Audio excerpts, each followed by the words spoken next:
뉴스 매거진 7 2부 시작합니다. 청남대 내 전두환, 노태우 두 전직 대통령 동상 철거에 대한 충청북도의 입장이 오락가락하고 있습니다. 보도자료까지 내서 철거 입장을 밝혔던 충청북도가 돌연 아직 결정된 건 없다며 입장을 번복했습니다. 이 충청북도가 시대 정신을 못 따라가고 있는 것 아니냐는 의문을 자아내고 있습니다. 구준회 기자입니다.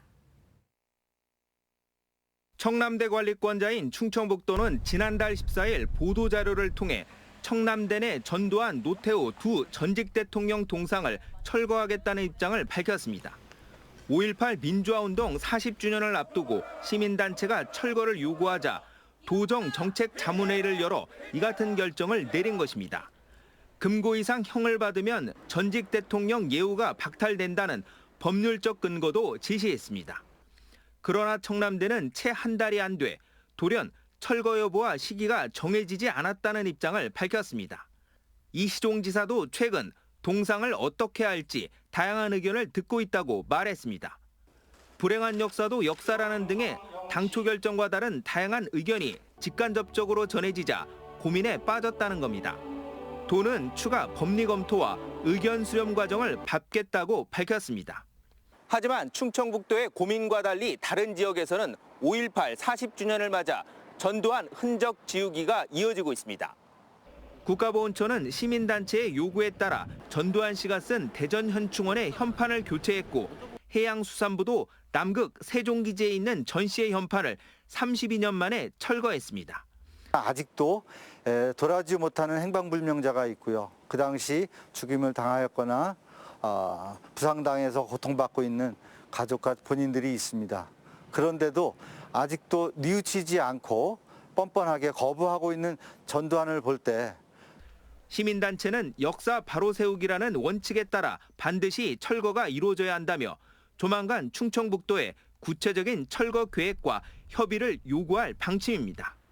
CJB 뉴스 구준혜입니다. 청주시 가덕면의 한 공장 부지에 땅 주인 허락도 없이 누군가 산업 폐기물 수백 톤을 몰래 버렸습니다. 운 좋게도 화물차가 폐기물 버리는 걸 현장에서 적발했는데 이런 얌체 짓이 되풀이되지 않도록 철저한 조사가 이루어져야겠습니다. 박원 기자가 취재했습니다. 청주시 가덕면의 한 공장 창고. 창고 옆 부지에 각종 산업 폐기물이 산더미처럼 쌓여 있습니다. 창고 뒤편도 마찬가지입니다. 이렇게 유리 섬유 폐기물부터 저 위쪽에는 폐그물까지 종류도 다양합니다. 폐기물을 무단 투기한 화물차를 적발한 건 어제쯤. 인근 업체 대표가 전화를 걸어와 지금 당신 땅에 폐기물이 한가득 버려지고 있다고 알려줘 경기도 안산에서 차를 몰고 현장으로 달려왔습니다.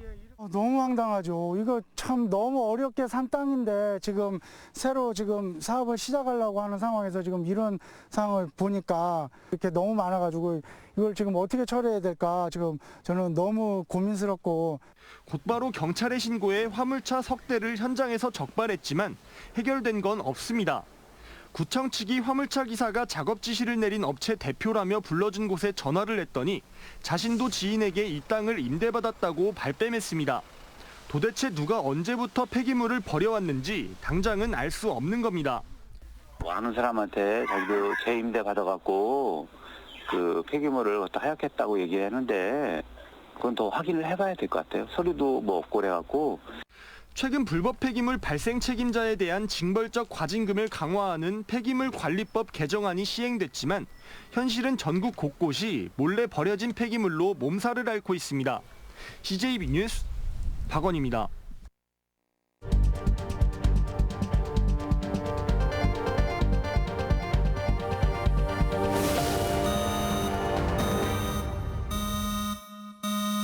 오늘의 뉴스 초점을 알아보는 뉴스 브리핑 시간입니다. 보도국 진기훈 기자 나와 있습니다.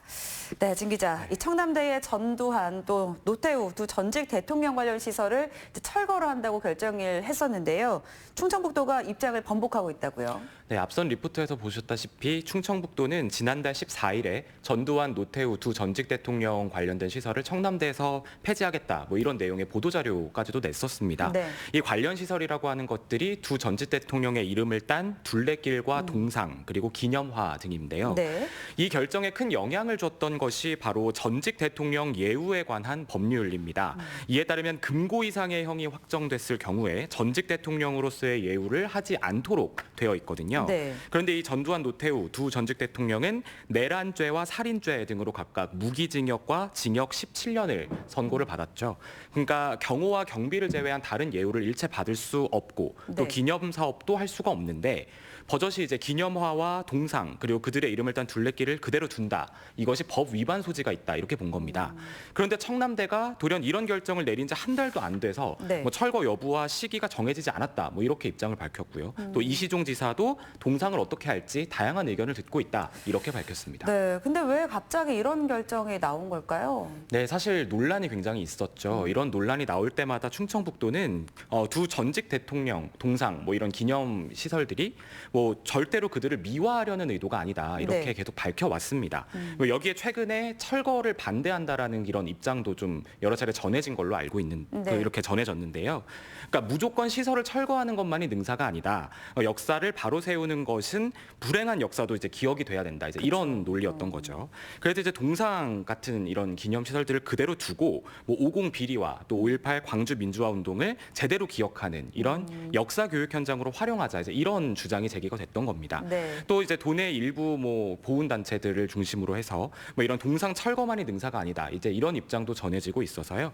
결국 도가 추가 법리 검토를 하고 의견 수렴 과정을 거치겠다. 이런 식으로 이제 입장을 밝히게 된 걸로 보입니다. 네. 사실 이제 올해가 5.18 민주화 운동 40주년이잖아요. 그래서 네. 40주년을 맞아서 이런 결정이 났다고 해서 조금 더 의미 있는 평가를 받기도 했었거든요. 네, 그렇죠. 40주년이죠, 올해가. 그래서 전국 곳곳에서 사실 우리 지역뿐만 아니라 네. 그 전두환 흔적 지우기가 이어지고 있는 것도 사실입니다. 뭐 우선 국가보훈처 같은 경우는 논란이 됐었던 전두환 씨가 쓴 대전현충원의 현판을 교체하기도 했고요. 또 해양수산부도 남극기지에 있는 전 씨의 현판을 32년 만에 철거하기도 했습니다. 네. 뭐 여기에 이제 5.18 유족회와 같은 이런 시민단체들은 역사 바로 세우기 원칙에 따라서 반드시 이런 기념시설 철거가 이루어져야 된다 이런 입장을 고수하고 있는 상황이거든요. 그러니까 충청북도는 그런데 다양한 의견, 앞서 말씀드린 것처럼 다양한 의견을 수렴을 하겠다. 또 이렇게 얘기를 하고 있어서 철거 자체도 지금은 확실한 게 아니게 됐습니다. 네. 그러니까 향후에 논란이 예상됩니다. 어떤 결정이 내려질지 좀 지켜봐야 될 것 같고요. 다음은 긴급재난지원금 이야기를 좀 해보도록 하겠습니다. 우선 소비 심리가 많이 개선이 됐다고요. 네, 아무래도 좀 돈이 풀리다 보니까 그런 네. 걸로 보입니다. 우선 이 긴급재난지원금 대상이 되는 전체 가구의 98.6%, 그러니까 전국적으로 2,141만여 가구가 받아갔습니다. 네. 액수로는 13조 5천억 원이라는 돈이 발행이 됐고요. 또 충북은 69만여 가구 4,392억 원이 발행이 됐습니다. 뭐 이렇게 이제 돈이 도니까 꽁꽁 얼어붙었던 소비 심리가 좀 살아나는 분위기인데요. 그렇죠. 우선 5월의 소비자 심리 지수를 보면 77.6. 이게 이제 기준이 100인데요. 네. 이 선에는 미치지는 못했지만 지난 1월부터 4월까지는 사실 계속 떨어지기만 했거든요. 그러다가 이제 이번 달에 반등을 한 거죠. 네. 그래서 덩달아서 충북 지역의 5월 소비자 심리 지수도 83.5, 전국 평균보다 좀 높습니다. 네. 를 기록을 해서 또 전달보다 이게 또 상승을 한 수치입니다. 이렇게 좀 소비 심리가 살아나고 있는 분위기입니다. 네. 자, 소비 심리가 개선되고 있는 상황은 좀 긍정적이긴 한데요. 근데 이 재난지원금 사각지대 이야기가 나오고 있어요. 네, 그렇습니다. 사실 인터넷에 이 재난지원금 검색을 해보면 네. 발급이 된 지 몇 주가 지났는데도 사용처가 헷갈린다 이런 맞아요. 질문들 많이 올라옵니다. 네. 그러니까 우선 이 재난지원금은 뭐 백화점이나 대형마트 또 뭐 유흥시설 이런 데서 쓸 수 없다는 건 이미 많은 분들이 알고 계실 텐데 여기까지만 보면 쉽습니다. 그런데 뭐 예를 들면 뭐 치약이나 샴푸 이런 생필품들 같은 경우 이게 대형마트에서는 못 사는데 네. 똑같은 제품을 편의점에서는 또 구매를 할 수가 있고요. 그렇죠. 또 이제 명품 같은 경우도 백화점에서 주로 사는데 백화점에서 못 쓰잖아요. 네. 근데 이게 그 수입 사치품 매장이 예를 들면 밖에 따로 나와 있다. 이러면 또 여기서는 또 사용을 할 수가 있는 겁니다. 아, 그렇군요. 네, 이런 인증샷 요즘 많이 올라오기도 하죠. 이제 이런 관점에서 봤을 때는 과연 이게 원래 목적대로 영세 상인들에게 혜택이 제대로 돌아가고 있느냐 이런 질문이 제기가 되는 데다가 네. 또 이제 카드기가 없는 영세 상인들의 분들은 완전히 그냥 그 혜택에서 배제가 되어 있다. 그렇네요. 이런 식의 좀 문제도 나오고 있습니다. 뭐 네. 실제 지금까지 지급된 재난지원금의 형태가 신용카드나 체크카드로 발급받은 게 전체의 67.1%, 그 선불 카드로 받은 게 11.3%입니다. 네. 도합한 80% 가량이 되는 거죠. 네. 근데 카드기가 없다라고 하면은 이 80%의 혜택 죄다 놓치게 되는 겁니다. 네. 그래서 뭐 일부 영세 상인들이 뭐 공동으로 카드기를 설치하고 또 이제 이런 자구책도 써보지만 사실상 이마저도 할 수 없는 상인들의 경우에는 재난지원금이 그야말로 그림의 떡이 되고 있는 거죠. 뭐 물론 이제 앞서 말씀드린 대로 재난지원금이 굉장히 좀 코로나19로 얼어붙은 경기 침체를 해소하는 데는 도움을 주고 있습니다. 네. 하지만 이런 사용처 논란이나 사각지대의 논란 이런 것들은 좀 풀어야 할 숙제로 남아 있습니다. 네, 더 많은 사람들에게 혜택이 돌아가도록 좀 그런 방법들이 연구가 꾸준히 돼야 될 것 같습니다. 오늘 여기까지 듣겠습니다. 수고하셨습니다. 다음 소식입니다. 이 지자체장과 지방의원을 주민의 손으로 파면할 수 있는 주민소환제, 이 직접민주주의의 꽃으로 평가받고 있지만 이런 제도가 있다는 것조차 모르는 국민들이 많은 것이 사실인데요. 오늘 이상대 PD의 시선에서는 주민소환제도가 어떤 역할을 하는지, 왜 실효성 문제가 제기되는지 보은군 사례로 들여다봤습니다. 지난해 8월 이장단 워크숍에서 친일 발언으로 도마 위에 오른 정상혁 보훈군수. 이에 전시 행정으로 인한 예산 낭비, 불통 행정 논란이 더해지면서 급기야 주민소환 청구에 이르게 됩니다. 지난 2월 18일 어렵게 주민소환 투표 정족수를 넘긴 보훈군수 주민소환 운동본부. 하지만 이들은 5월 15일 주민소환 철회를 발표하게 됩니다. 바로 정상혁 군수의 주민소환 청구인 서명부에 대한 정보공개 청구가 발단이 됐습니다. 지금 얘기 안 한다고. 근데 왜 하셨냐고요? 하겠다고. 왜 하셨느냐고요? 아니, 그건 묻지만 한다고. 왜 그걸 갖다 미리 하셨냐고 증상권도 기간 말 안 할 테니까. 지자체장과 지방의회 의원의 행정처분이나 결정에 심각한 문제가 있다고 판단될 때 주민 발의를 통해 이를 제재할 수 있도록 한 주민소환제도. 때문에 주민소환제도는 직접 민주주의를 실현하는 강력한 수단이 됩니다. 2007년 7월 주민소환법이 도입된 이래 시도된 주민소환 116건 중 실제 파면으로 이어진 사례는 시행 첫 해 단 2건이 전부. 충북에서도 모두 5건의 시도가 있었는데 여러 사유로 실제 소환 투표까지 이뤄진 사례는 단 1건도 없습니다. 유명무실 논란이 일고 있는 직접 민주주의의 꽃 주민소환제도. 실효성 논란이 있는 첫 번째 문제는 여기 있습니다. 말씀하시는 것처럼 그러니까 진입 문턱이 너무 높다 보니까 실질적으로 청구 요건을 채우기도 어렵고 투표율 30%는 더더욱 어렵고 그렇기 때문에 개표까지는 가보지도 못하고 투표함을 덮어버리는 그래서 이 제도의 지금 실효성 자체가 좀 의심을 받고 있는 처지입니다. 유권자 10에서 20% 이상의 서명, 3분의 1 이상의 투표 참여, 그리고 유효표 중 과반 이상의 찬성, 지방선거 투표율이 평균 60%인 것을 감안하면 성립 요건이 너무 높다는 의견입니다. 해당 지역에서 이렇게 10%에서 20%의 주민들에게 아주 정확한 서명을 받기가 너무 어렵습니다. 진주의료원 폐업으로 촉발된 홍준표 경남도지사. 해외 연수 중 가이드를 폭행한 경북 예천군 의원이 대표적인데 예천군 의원의 경우 정족수 20투표가 부족해 없던 일이 됐습니다. 인구 3만 명의 작은 고장인 보은도 서명 정족수를 채우는 것에 회의적이었다고 합니다. 하지만 막상 서명을 시작하자 국민들이 뜨거운 관심을 보였고 보훈 유권자의 15%인 4,415명을 넘겨 서명인 명부 달성에 성공했습니다. 그렇지만 시대에 뒤떨어지는 종이 서명 방식을 개선해 보다 활성화시켜야 한다는 의견이 많습니다. 이 제도를 조금 활성화시키기 위해서는 요즘은 인터넷, 온라인 이런 게 굉장히 발전돼 있지 않습니까? 그래서 전자서명제도 같은 거, 그러니까 실명을 인증을 하면 되기 때문에요. 전자서명제도가 좀 필요하고요. 개표 요건도 짚어봐야 합니다. 미국은 25%, 독일은 인구수에 따라 15에서 33%인데 반해 우리나라는 너무 높습니다. 실제 소환자의 방해, 무관심, 평일 투표 등의 문제까지 더해져 보통 8에서 30%에 그치는 경우가 대부분입니다. 투표율이 30%를 넘어야 우리가 개표를 할 수 있는데 이건 사전 투표도 없지요. 그다음에 이건 또 평일날 투표를 해야 되기 때문에 생각보다 이 30%의 문턱을 넘기가 너무 어렵습니다. 보은군 주민소환운동본부에서도 그 어렵다는 서명인 정족수를 채웠지만 유권자 3분의 1의 투표율을 넘길 수 있을지 고민이 많았다고 합니다. 보통 이제 이 보궐선거 개념으로 봐야 되는데 보궐선거 투표율이 많아도 40%대라는 거죠. 근데 그 보궐선거는 대부분 A라는 후보, B라는 후보를 지지하는 사람이 다 참여를 해요. 그런데도 40%가 넘어가 힘든데 이 주민소환법은 법 규정상 때문에 찬성하는 쪽에서는 투표를 하지만 반대하는 쪽에서는 투표를 안 해요. 왜냐하면 자기들이 투표해서 투표율을 올려줄 이유가 없잖아요. 그러면 찬성하는 사람만으로 33%를 넘겨야 된다는 것은 보궐선거의 투표율을 66% 이상을 해야 된다는 것과 같은 이제 얘기가 되다 보니까 현실적으로 불가능하다는 거죠. 이런 문제들이 지적되면서 주민소환 청구 요건을 완화하는 주민소환법 일부 개정안이 지난 2019년 1월 국무회의에서 통과됩니다. 내용을 살펴보면 서명 정족수를 인구수에 따라 세분화하고 개표 요건은 폐지 그리고 가결 요건의 완화 등인데요. 통과 당시 주민 참여의 제도적 틀을 획기적으로 바꿨다는 평가를 받았지만 국회 상임위에서 논의는 이루어지지 않았습니다. 결국 본회의도 거치지 못한 채 회기가 끝나면서 자동 폐기된 겁니다.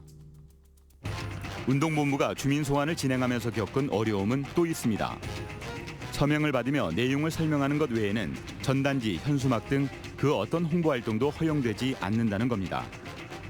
하지만 주민소환 반대 입장 쪽에서는 집회 등 그 어떤 활동을 해도 제재받지 않았습니다. 왜 정보공개 청구했냐 했을 때 보조금을 받는 관변단체들 그리고 전직 공무원 출신들, 현 이장들 그렇게 정상혁 군수와 친한 그런 세력들이 반대 집회를 열고 그리고 그분들이 정상혁 군수를 지지하는 홍보 현수막은 곳곳에 다 걸리고 그런데 정작 정상혁 군수에 대해서 군정을 비판을 하거나 주민 소환에 서명에 동참해 줄 것을 호소하는 이런 현수막을 일제 걸리지도 못했거든요.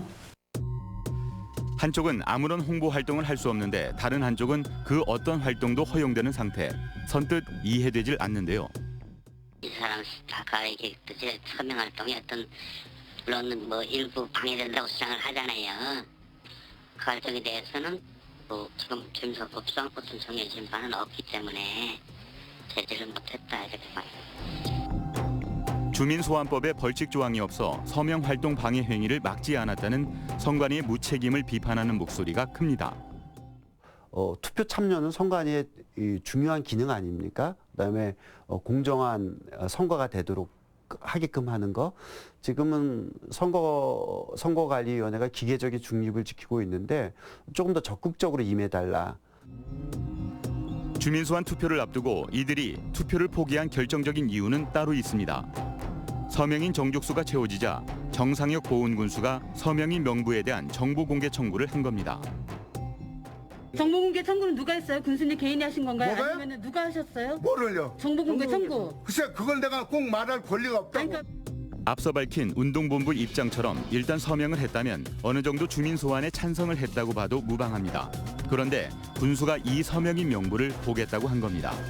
놀라운 건 비밀투표가 원칙인 우리나라에서 서명인 명부 공개가 합법이라는 겁니다. 공공기관의 정보 공개에 관한 법률에서는 특별히 법에서 비공개 대상 정보로 규정하고 있지 않는 한 원칙적으로 정보는 공개하도록 규정되어 있고요. 비공개 대상 정보라고 하더라도 법령에 따라 열람할 수 있는 정보는 비공개 대상 정보에서 제외하고 있습니다. 쉽게 설명을 하자면 우리나라는 국민의 알 권리를 위해 공공기관의 기록 정보를 공개하는 것을 원칙으로 하고 있습니다. 여기서 개인 사생활의 비밀 또는 자유를 침해할 우려가 있다고 인정되는 정보는 제외됩니다. 그런데 사생활 침해의 위험이 있더라도 법령이 정하는 바에 따라 열람할 수 있는 정보가 있고 이 법령이 정한 열람할 수 있는 정보가 주민소환법이 준용하기로 되어 있는 주민투표법의 청구인 서명부라는 겁니다. 그 주민소환법은 말하자면 지방자치를 활성화시키기 위해서 최소한의 이걸 견제하는 장치로 주민들한테 주어진 권리이고요. 그 정보 공개는 주로 국가나 지방자치가 정보를 될 수 있으면 독점을 하고 있으니까 그거를 될 수 있으면 공개하라는 법이거든요. 그 두 법을 이상하게 결합을 시켜서 이게 말하자면 군대 선거처럼 투표할 사람을 다 공개해놓고 투표하라 이제 이런 식의 꼴이 돼버린 거죠. 지역의 대통령이라 불리는 것이 지자체장인데 주민 소환 투표를 결정하는 서명 여부를 군수가 알게 된다는 것은 주민들에겐 큰 부담일 수밖에 없습니다. 그런데 보훈과 같은 그런 작은 단위 속에서 서명을 했던 인근 주민들의 실명을 공개하는 것, 이거는 주민 소환 제도를 추진하지 말라는 굉장히 그 서명한 분들 입장에서는 굉장히 위협적인 것으로 느낄 수밖에 없습니다. 선관위가 정보 공개를 결정하자 운동본부는 법원에 집행정지 가처분 신청을 냈습니다.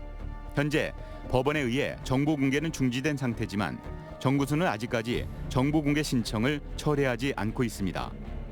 정군수 개인이 청구한 정보 공개가 중지되었다고 해결된 것은 아닙니다. 주민투표법에 의하면 7일간 청구인 서명부를 공개하도록 되어 있는데 그 대상자가 유권자 전체이다 보니 정군수 소환 반대 측에 의해 명단이 유출됐다는 주장입니다. 보조금을 받는 단체장, 이장 협의회장, 사회단체장들 이런 사람들이라서 전부 다 그거를 본 다음에 나와서 뭐를 하냐면은 동네별로 이름들을 기억해서 다 적더라는 거예요. 그러면 저희가 7일간 열람을 했을 때 실제로 그 정계공개법에 의해서 4,700명이 명단이 가는 것이나 이 7일간 열람하는 것이나 별반 다를 바 없을 정도로 이 같은 주장에 대해 보훈선관위는 절차대로 진행했다고 답합니다. 이제 동시 열람 4명으로 제한한다. 그리고 대기자가 있을 때는 이제 1일에 30분으로 제한한다. 예. 그리고 이제 그 열람자는 이제 그 밖으로 메모를 하거나 그런 걸 가지고 나갈 수 없다. 사진 촬영이나 이런 거 할 수 없다. 이런 부분을 저희 안에 한 거고 이대로 진행을 했거든요. 그런데 열람만 한 것이 아니라 열람 장소 밖에선 수첩에 명단을 메모하는 것이 목격되기도 했습니다. 실제로 그날 그 저어갔던 사람 중에 이장이 자기네 동네에 서명자한테 전화를 걸어서 어떻게 서명을 받았느냐, 자의적으로 했느냐, 직접 한 거 맞느냐, 너 때문에 우리 동네가 보조금 사업에 탈락하면 어떻게 되겠느냐 이렇게 협박 전화를 한 거예요. 열람이 아니라 서명인에 대한 조직적 색출 작업이라고 생각한다는 운동본부는 서명을 해준 이들이 협박당하는 일이 발생하자 그들을 보호하기 위해 주민 소환 철회를 결정하게 됩니다. 결과적으로는 철회가 될 수밖에 없었지만 내용적으로는 승리라는 거죠. 본인들이 서명을 받거나 서명을 해줄 때에 사람들이 정말로 잘못된 것에 대해서 바로 잡았으면 보훈이라는 곳이 농촌이고 어르신들이 많다고 그래서 정의롭지 못한 것에 대해서 눈을 감는 게 아니라 우리도 때로는 용기를 내서 요만큼 할 수 있다는 걸 보여주는 계기, 그렇게 또 응원해 주는 사람이 훨씬 더 많았다라는 것, 그런 거는 분명한 것 같아요. 풀뿌리 민주주의의 꽃은 주민자치입니다. 그리고 주민의 손으로 뽑은 지자체장의 통제권을 그 주민에게 주는 것은 당연한 일입니다. 하지만 주민 소환을 시도했던 이들은 이렇게 말합니다. 주민 소환법은 주민 소환을 하지 말라는 법이라고 말입니다. 지방자치제도의 폐단을 막기 위한 권한을 그 지역 사람들에게 준 주민 소환 제도가 그 역할을 다하기 위해서는 반드시 법 개정이 필요합니다.